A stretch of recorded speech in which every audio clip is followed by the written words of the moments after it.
Mesdames, Messieurs, chers invités en vos titres, grades et qualités, maintenant nous allons donner la parole à Monsieur le Premier ministre de la République du Sénégal, Monsieur Ousmane Sonko.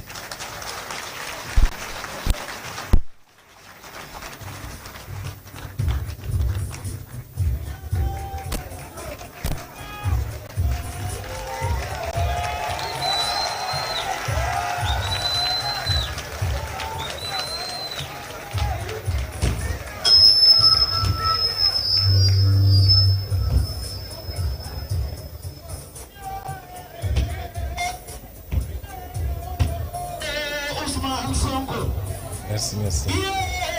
Monsieur...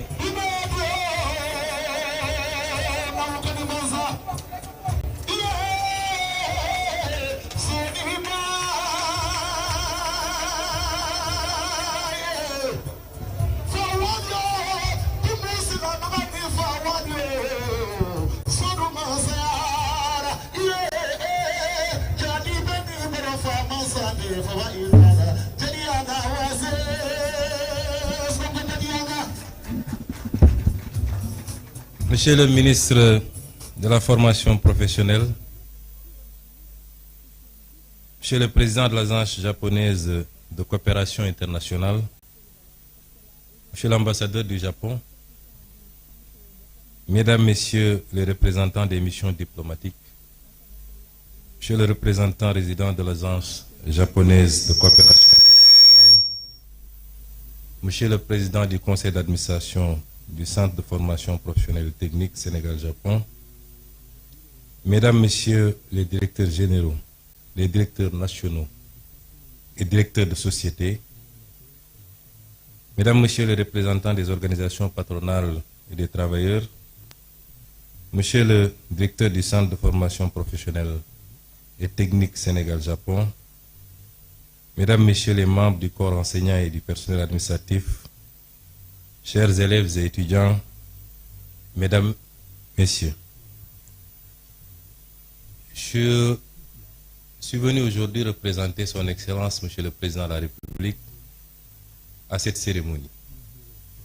Hier déjà, le Président de la République avait reçu Monsieur le Président de la JICA et Monsieur l'ambassadeur du Japon.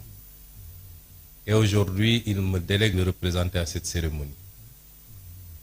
Cela atteste de l'importance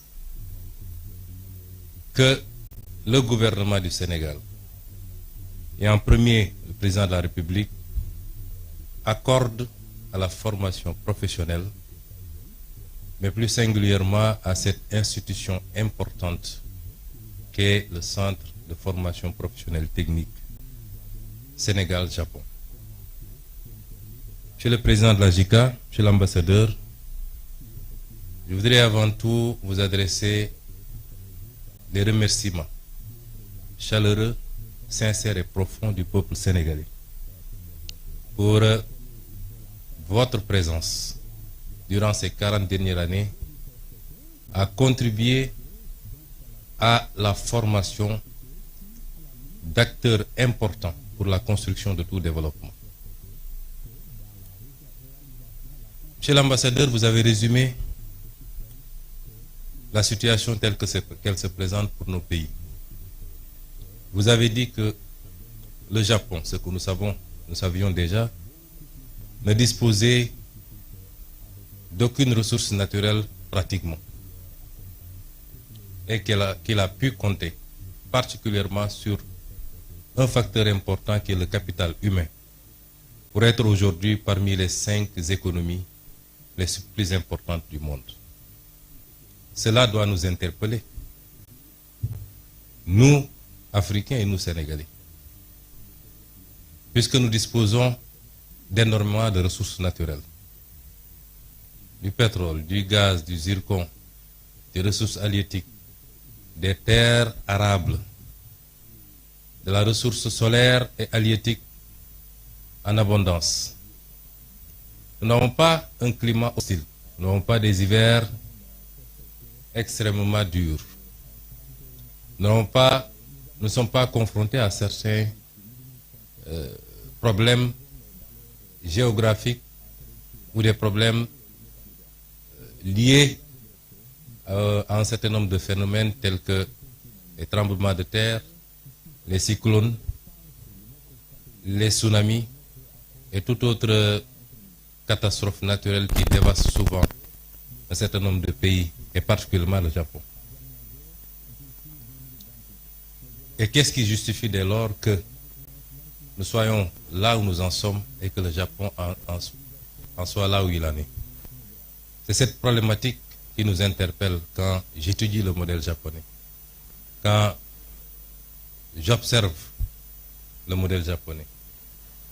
Et la réponse se trouve simplement en 2 ou 3 choses. Le développement doit être porté par un leadership éclairé, patriotique et intègre. Le développement doit ensuite être porté par des ressources humaines de qualité qu'on doit former, ce qui nous réunit aujourd'hui ici. Mais le développement, c'est aussi un état d'esprit. Et tout à l'heure, on nous a présenté l'esprit Kaizen, qui est un esprit dont nous devrions nous inspirer, qui renvoie à la discipline, à l'organisation et à la fixation sur les objectifs qu'on s'est assignés. Et notre gouvernement, justement, Monsieur l'ambassadeur et Monsieur le Président, veut lever ces défis. Les modèles de développement qu'on nous a présentés ou qu'on nous a appliqués jusqu'à présent ne pourront jamais développer nos pays. Donc c'est la fin de l'ère de l'endettement inconsidéré pour venir investir